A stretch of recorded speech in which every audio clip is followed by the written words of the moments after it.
Yes, so now we are going to discuss about the hydrostatic test.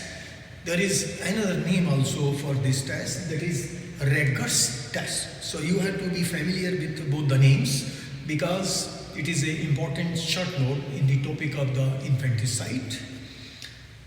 Now, why we do the hydrostatic test? We do this test just to know whether the baby which was born, it was born alive or dead born. This is only the purpose of doing this test. And what is the principle of the test? The principle is very simple. Whenever the lung is respired, the volume of the lung is increased so that the specific gravity of the lung is reduced. The specific gravity we know of the water is 1. Specific gravity of the respired lung is 0.94 and the specific gravity of the unrespired lung is 1.45, which is more than of the water. So whenever a respired lung or a part of the lung floats on the water, that means the lung was respired.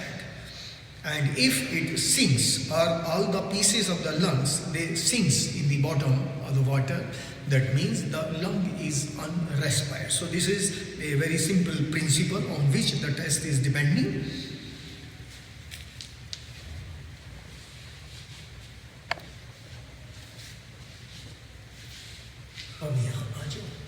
Test is not required. This test is not at all required if the milk is present in the stomach. If the age of the fetus is less than 7 months, that means it is expected the baby cannot respire, so the results will be negative, so you need not to perform the test. And third, if ulcer or the scar is present in the umbilical area, that is due to the falling of the umbilical cord. So if these are the conditions, it does not require to perform the hydrostatic test. Sometimes the hydrostatic test gives the false negative results or the false positive results.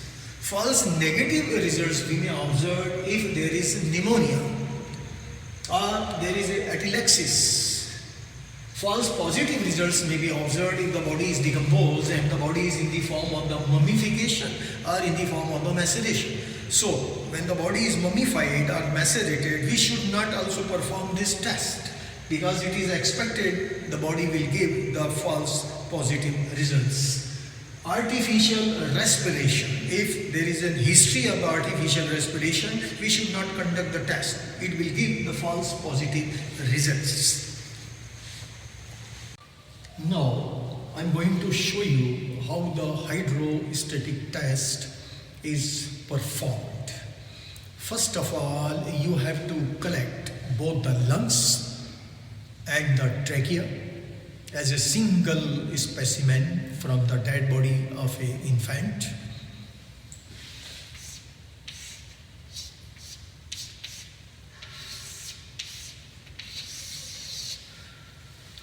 Then you have to ligate it from the free end of the trachea, and this whole of the specimen is now being placed in a bucket that is filled with the water.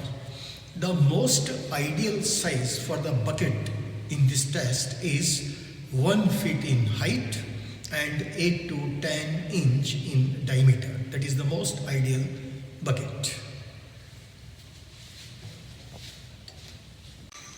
Now this is the specimen I have collected from the dead body of an infant. This includes both the lungs and the trachea as a single specimen. Now what I have to do, I have to tie the free end of the trachea, and now I will place this whole of the specimen in a bucket filled with the water. The size of this bucket is 1 feet and the diameter is 10 inch. Now I am placing it and I will observe what happens. whole of the specimen is going to sink in the bottom of the bucket. So this time I will not make any opinion. I will keep mum and proceed to further test. What is that? I will separate each lung by cutting the primary bronchi. The specimen of both the lungs with the trachea sink in the bottom, then we should keep mum about the opinion. We should cut each lung from the primary bronchi and we will tie the primary bronchi as we have tied the trachea, just like that. And now this whole of the lung is now placed in the bucket filled with the water, and we will observe what happens. This is again is going to sink in the bottom. So again we will keep mum. We should not make any opinion. This is the another lung. We are going to tie the primary bronchi of this lung by the ligature material, and then again we are doing the same test. I am placing it in the water. This lung is also going to sink in the water. Again we should keep mum. We will make the 12 to 20 pieces of each lung. यदि हमारा first specimen जिसमें दोनों lungs और trachea थे, यदि डूबने की जगह वो फ्लोट करते तो हमें आगे की और कोई भी टेस्ट करने की ज़रूरत नहीं थी. हमारा टेस्ट हो जाता positive, that means the lungs were respired. चूँकि वो पीस पूरा हमारा डूब गया था, इसलिए हमको आगे की स्टेज में जाना पड़ा. हमने दोनों लंग्स को सेपरेट किया और हर इंडिविजुअल लंग को हमने फिर से ट्राई किया, लेकिन वो दोनों भी हमारे डूब गए. इसलिए हमारा ओपिनियन अभी कुछ बना नहीं, ना पॉजिटिव ना नेगेटिव. इसलिए हम अब थर्ड स्टेज टेस्ट की में गए और हर लंग के हमने 12 से 20 पीसेस किए. और अब हर पीस को पहले हम स्क्वीज करेंगे उंगली और अंगूठे से. हम हर पीस को स्क्वीज करेंगे और अब हर पीस को उसी तरीके से पानी में डालेंगे. Now I am going to place one piece. This piece is sinking. अभी भी हमारा कोई ओपिनियन नहीं होगा. We will try with other pieces also. This is another piece. I am placing it. That has sunken in. Again another piece. This is also sinking. Now another piece. This is floating. Another piece. This is floating. So if any one piece of the lung, if it is floating, the test is positive. That means the lung was respired and the baby was born alive. If few pieces are floating and few pieces they are sinking, that means the respiration was feeble for a short period. But this does not affect our opinion, because feeble respiration or forceful respiration is not our mean. Our mean is to just see whether the respiration has taken place, the baby has survived for some time or not. That is the purpose of doing the test. So we need not to worry. Topic में दो चीज़ें और हमको देखना पड़ती है. कैपट सक्केडेनियम, second सेफेल haematoma.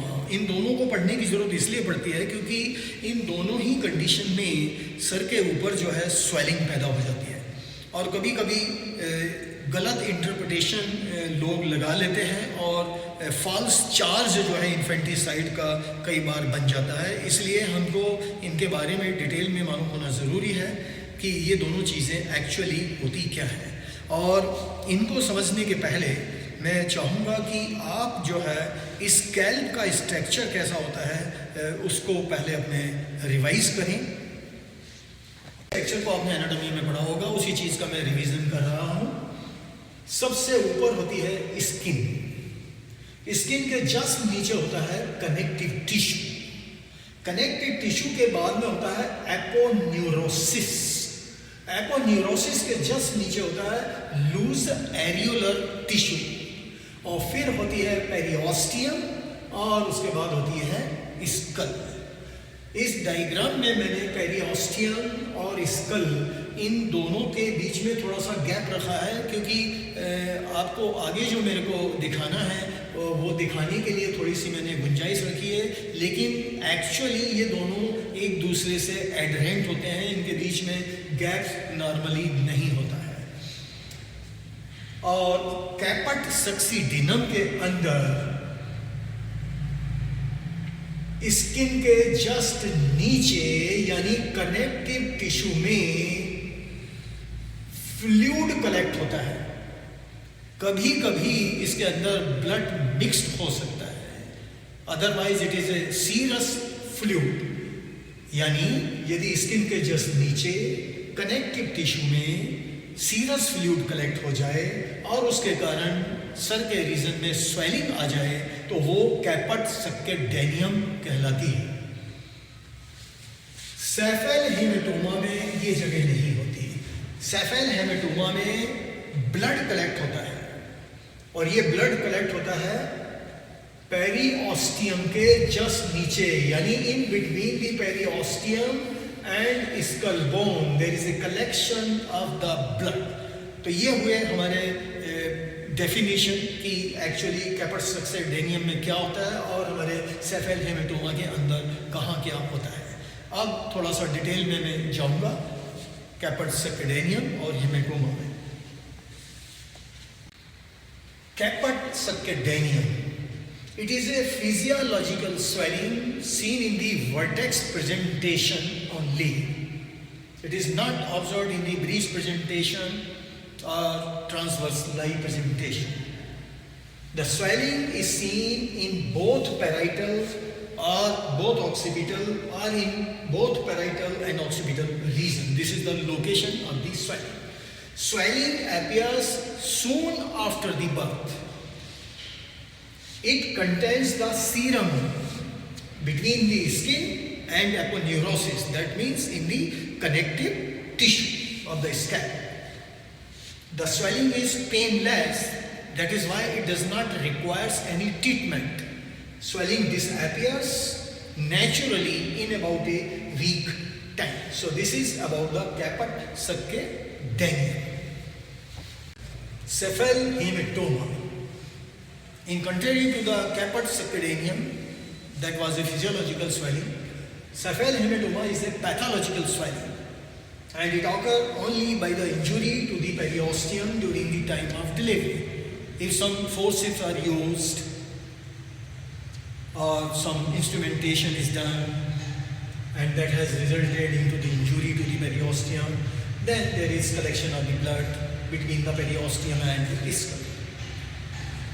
It may be absent at the time of birth, and gradually over a period of week, the size is gradually increases.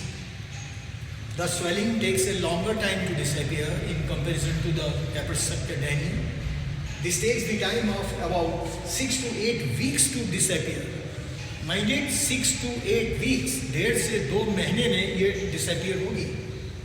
The location of this cephal hematoma is confined to the parietal regions. One parietal region or both the parietal regions.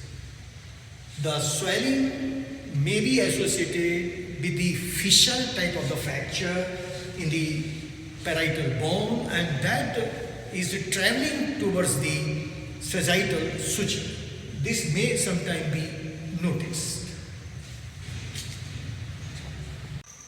Now I am going to discuss with you a problem that may encounter while you are doing the autopsy and that requires your attention. Difference in the cephal hematoma and head injury. If it is a cephal hematoma, the location is confined to the parietal region. While in the head injury, the location may be anywhere. Scalp injury is absent in cases of the cephal hematoma, while it is present, scalp injury is present in the head injury cases. Skull, it is healthy in most of the cases. If suppose it is fractured, then the fracture is of only fissure type and it is in the parietal region and it may travel towards the sagittal suture. So this will be the character of the fracture if it is present. But in cases of the head injury, the extensive comminuted fracture is seen. So this point is very helpful to differentiate these two. Brain is healthy in cases of the cephal hematoma, while the brain may be contused. If the force is much, then it may be lacerated, and the hemorrhages in the brain, they are also present. The hemorrhage may be subdural, extradural, subarachnoid or intracellular. Any of hemorrhage that may also be present if it is caused by the blunt force with intention of killing the infant. So in one case, this is a case of the infanticide if it is caused by the blunt force. While cephal hematoma, it is a natural cause. So there is no imposition of any crime. That is why a caution is necessary whenever you find such kind of the things. We have used three terms. One, live birth. Second, stillborn. And third, deadborn. There is no problem in the live birth. But sometime if we think, then we may find a problem in differentiating the stillborn from the deadborn. Because in both the situation, the baby is dead. It is a stillborn death or it is a deadborn. This is a question that is to be think. Though for the case of infanticide, it is not important, but it is an academic discussion. Books are describing so many things, but I will discuss two solid points by which you can easily differentiate. Is stillborn, if you are going to see the bronchial tree by the naked eye, then you will find the bronchial tree is filled with the amniotic fluid. So every autopsy surgeon in the gross may notice this. If you are having an opportunity for the histopathological examination of the lungs and you are doing this, then you will find that the alveoli under the microscope, you will find they are collapsed. So these two are the solid points in favor of the stillborn baby. In that born, the body will be bound with rigor mortis or maceration or mummification, depending upon the etiology and duration. So this way you can differentiate both the things. So this was the academic discussion. In Indian books, these two terms are used, stillborn and deadborn. But in the Western books, they are not using the term deadborn. They only uses two terms, live birth or the stillbirth. So there is no question of doubt about these two terminologies. But we are in the India and we have to go according to the Indian concepts. अभी तक theoretical aspect infanticide का हमने देखा और अब मैं ये भी चाहूँगा कि आप लोगों को मैं एफिशिएंट बनाऊँ कि एक इन्फेंट की जब आप ऑटोप्सी करते हैं तो उसकी पीएम रिपोर्ट कैसे लिखना चाहिए और उसके बाद में फिर मैं जैसे कोर्ट में आप पहुंच जाएंगे तो एडवोकेट क्या आपसे क्वेश्चन करता है और आपको कैसे जवाब देना चाहिए ताकि आपकी पूरी प्रिपरेशन यहाँ पे थ्योरेटिकल और प्रैक्टिकल हो जाए, ये काम हमको अभी करना है. सो Suppose this is the body of the infant. You are going to do the autopsy. Look at this carefully.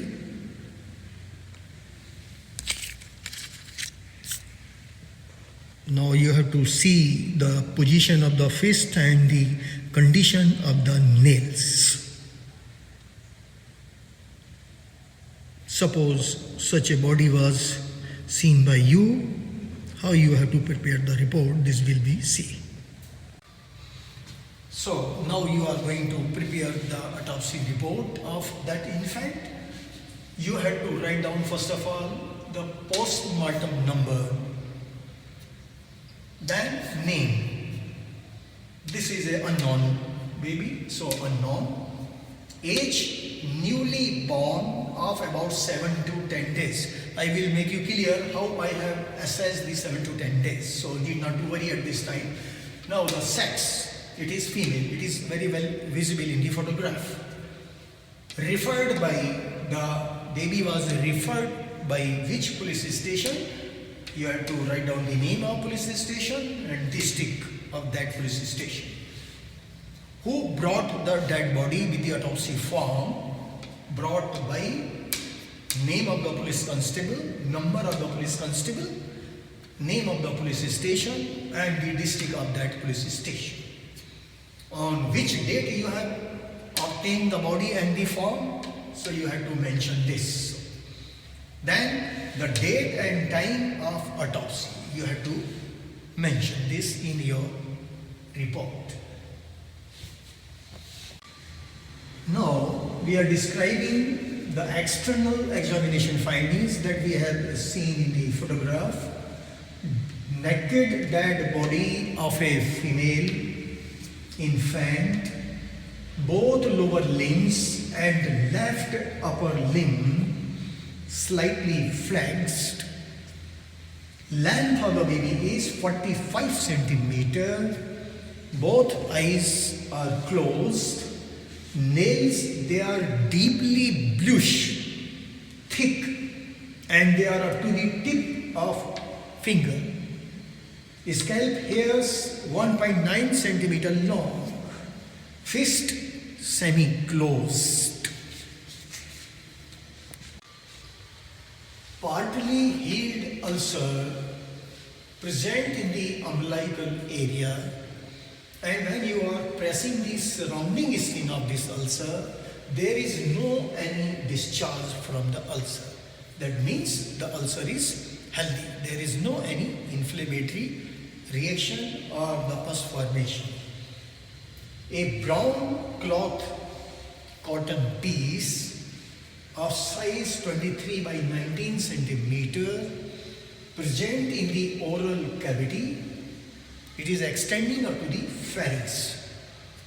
Cloth is soaked in the mucoid fluid. Why we have written this? We have written this because this cloth was in the situation of the oral cavity for quite some time. Just to verify that, just to put the point in summation of this, that is why we have written the soaked in mucoid fluid. Now, internal examination findings.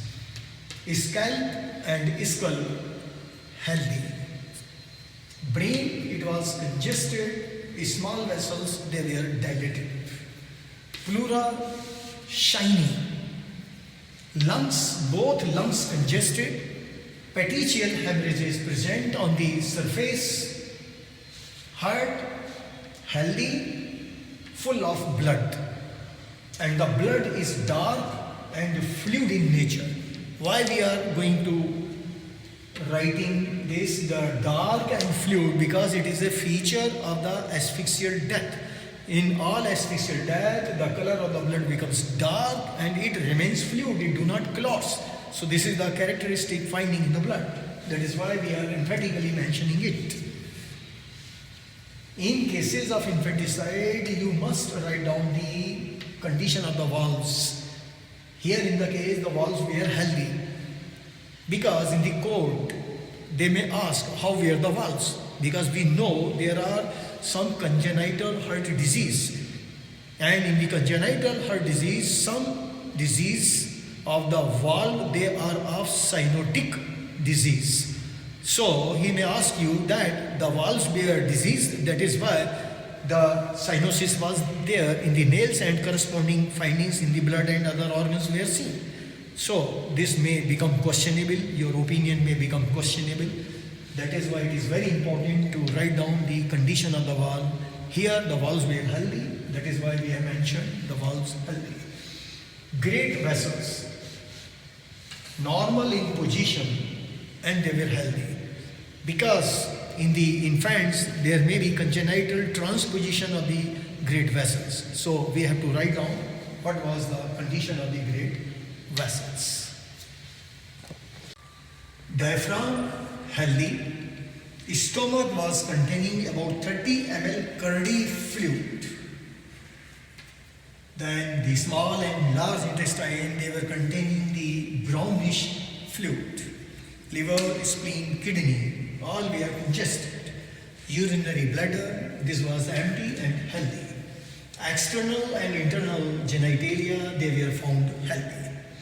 Ossification centers, they were present in the cuboid, calcaneum, talus, 5 upper sternibri of the sternum, and the lower end of the femur and upper end of the tibia bones. So, lastly, we have to make down the opinion.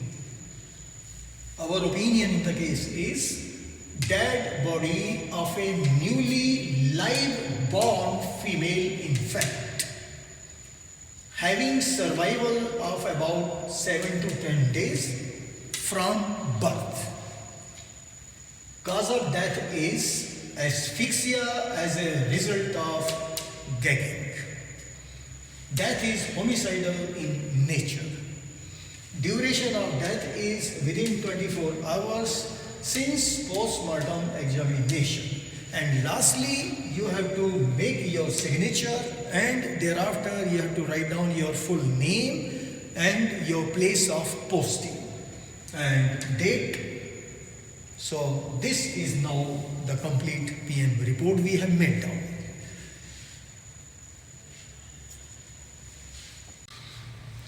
अब हम एक practical exercise कर रहे हैं कि मैंने जो PM report बनाई थी और अब मैंने उसको कोर्ट में सबमिट किया, और कोर्ट में किस तरह के प्रश्न मेरी पीएम रिपोर्ट पे वकील साहब द्वारा किए जा सकते हैं वो हमको यहाँ पे डिस्कस करना है। वकील साहब मेरे से सवाल करेंगे, मैं उनका जवाब दूंगा, और जब ये दोनों वार्तालाप हो जाएंगे, प्रश्न और उत्तर, वकील साहब द्वारा प्रश्न और मेरे द्वारा दिए गए उत्तर, फिर डिस्कशन उसके बाद करेंगे कि वो प्रश्न कितने सही थे, कितने गलत थे, और उनका जवाब कैसा होना चाहिए था और क्यों। फांसी से वो गला घोटने से दम घुटता है? हाँ, यह कहना बिल्कुल सच है कि फांसी से और गला घोटने से दम घुटता है, लेकिन यही सिर्फ 2 कारण नहीं है जिससे कि दम घुटे। दम घुटने के और भी कारण होते हैं, जैसे कि थ्रोटलिंग है, स्मूदरिंग है, कुछ पॉइजन्स हैं, ड्राउनिंग है, एक्सेट्रा। ऐसे बहुत कारण होते हैं जिससे कि दम घुट सकता है। तो फिर मुंह में कपड़ा होने से कैसे दम घुटेगा? मुंह में खाते समय खाना भी तो होता है, लेकिन दम कहाँ घुटता है? मुंह में यहाँ पे जो कपड़ा था वो फेरिंग्स तक था, और ये जो छोटा बच्चा है, छोटा बच्चा कभी भी फेरिंग्स तक कपड़े को मुंह में नहीं डाल सकता। जब फेरिंग्स तक ये कपड़ा मुंह में आ जाता है तो वो रेस्पिरेशन नहीं कर सकता है, और रेस्पिरेशन नहीं होने से उसके दम घुटने से मृत्यु हो जाती है। डॉक्टर साहब, हमारा कहना है कि बच्चा जिसका आपने परीक्षण किया वो मरा हुआ ही पैदा हुआ था। नहीं, आपका ये कहना गलत है, और इसके समर्थन में मैं कुछ बातें आपके सामने रखूँगा जो मैंने अपने पीएम रिपोर्ट में लिखी भी हैं। बच्चा जिंदा पैदा हुआ था क्योंकि उसका हाइड्रोस्टेटिक टेस्ट पॉजिटिव था।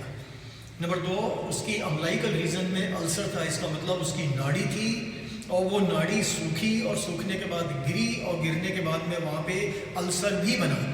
ये सब लिविंग के फीचर्स होते हैं, अर्थात बच्चा जो है वो जिंदा पैदा हुआ था। डॉक्टर साहब, आपने जिस बच्चे का परीक्षण किया, क्या वह 5 से 6 माह का था? नहीं, ये कहना गलत है कि बच्चा जिसका मैंने परीक्षण किया था वो 5 से 6 महीने का था। बच्चा फुल टर्म था, 9 महीने का था। और ये मैं इस आधार पे कह सकता हूँ क्योंकि उसकी cuboid bone, talus bone, femur lower end, upper end of the tibia, all 5 sternebrae, इन सब में ऑसिफिकेशन सेंटर्स मौजूद थे और उसके बच्चे की लंबाई 45 सेंटीमीटर भी थी। ये सारी बातें बताती हैं कि बच्चा फुल टर्म 9 महीने का था। छोटे बच्चे हाथ पैर चलाते हैं, ऐसे में कपड़ा उसके मुंह में जा सकता है?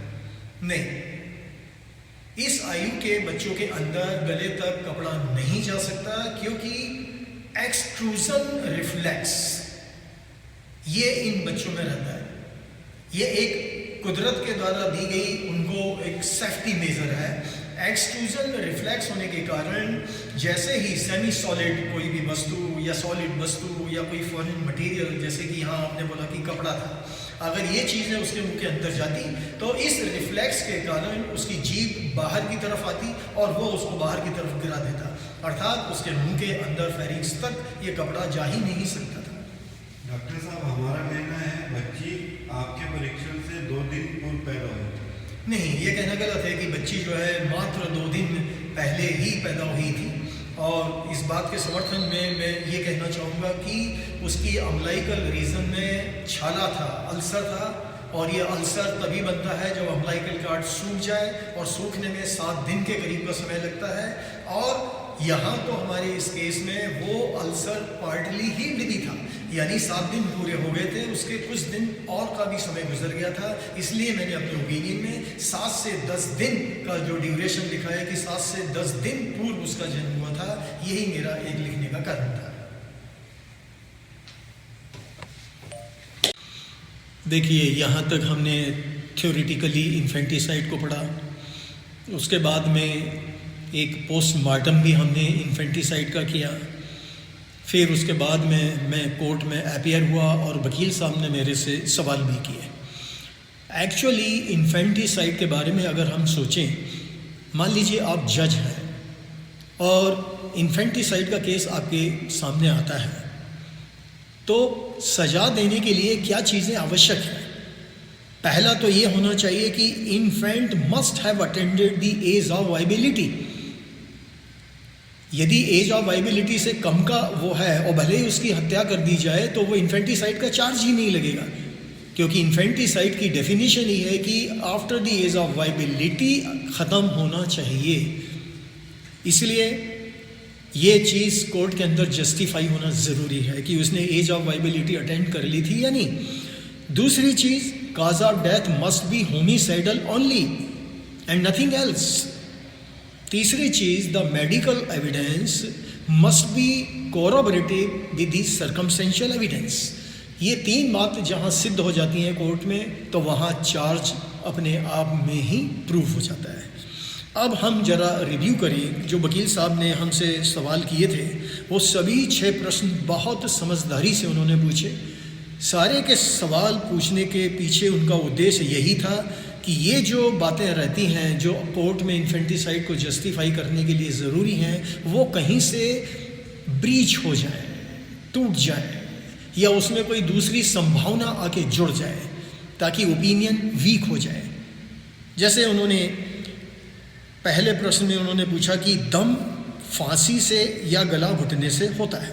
हम यदि इसका संक्षेप में जवाब दे देते कि हाँ, तो हमने जवाब गलत नहीं दिया, लेकिन हमने पूरा जवाब नहीं दिया, जिसका बाद में जो है वो इंटरप्रिटेशन गलत लगाया जा सकता था।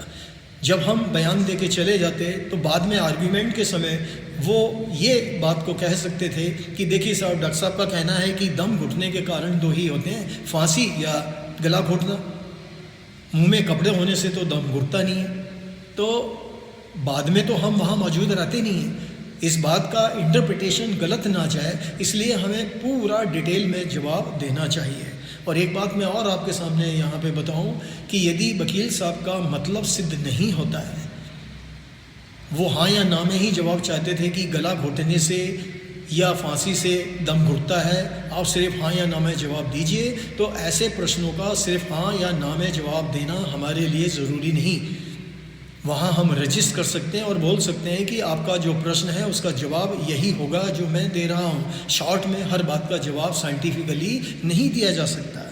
फिर उन्होंने प्रयास किया कि कपड़ा मुंह में होने से दम नहीं घुटेगा, अर्थात उन्होंने काज ऑफ डेथ को ब्रीच करने की कोशिश की। जो हमने काज ऑफ डेथ गैगिंग बताया था उसको उन्होंने तोड़ने की पूरी कोशिश की। फिर उन्होंने इस बात का भी प्रयास किया कि बच्चा मरा हुआ पैदा हुआ था, क्योंकि चार्ज तभी लगता जब बच्चा जिंदा पैदा होता। इसलिए उन्होंने कोशिश की कि अगर बच्चा मरा पैदा हम ये सिद्ध कर दें, डॉक्टर साहब कोई ऐसा जवाब दे दें कि बच्चा मरा हुआ पैदा हुआ है या हो सकता था, तो केस ही ख़त्म हो जाता। फिर वकील साहब ने हमसे सवाल किया कि आयु उसकी 5 से 6 महीने की हो सकती थी। यहाँ वो ये चाहते थे कि नॉन वाइबल एज का बच्चा था। अब नॉन वाइबल एज के बच्चे को भले ही आप ख़त्म कर दो, इन्फेंटिसाइड का चार्ज बनेगा ही नहीं, वो फीटिसाइड का चार्ज बनेगा। 302 धारा वहाँ पे लगेगी नहीं, क्योंकि इन्फेंटिसाइड में 302 की धारा लगती है। तो ये उन्होंने प्रयास किया कि एज जो है वो 5 से 6 महीने की एक संभावना यहाँ पे आ जाए। डॉक्टर साहब को ऐसा जवाब दे दें जिससे संभावना 5 से 6 महीने के आ जाए। फिर उन्होंने बच्ची 2 दिन पहले की थी ये सिद्ध करना चाहा। ये उन्होंने सिद्ध ये करने के लिए किया कि जो सर्कमस्टेंशियल एविडेंस हैं और जो हमारा मेडिकल ओपिनियन है उनके बीच में कोरबोरेशन ख़त्म हो जाए। जबकि हमने 7 से 10 दिन की बच्ची बोला है और वो चाहते थे कि 2 दिन की हो सकती है, तो दोनों में एक डिफरेंस पैदा हो जाए, यानी कोरबोरेटिव फाइंडिंग को ब्रीच करना उनका उद्देश्य था। तो सारे सवाल उनके बहुत ही अच्छे थे और एक अच्छे वकील इसी तरह के सवाल मेरे ख्याल से उन्हें ऐसे केसेस में करना चाहिए।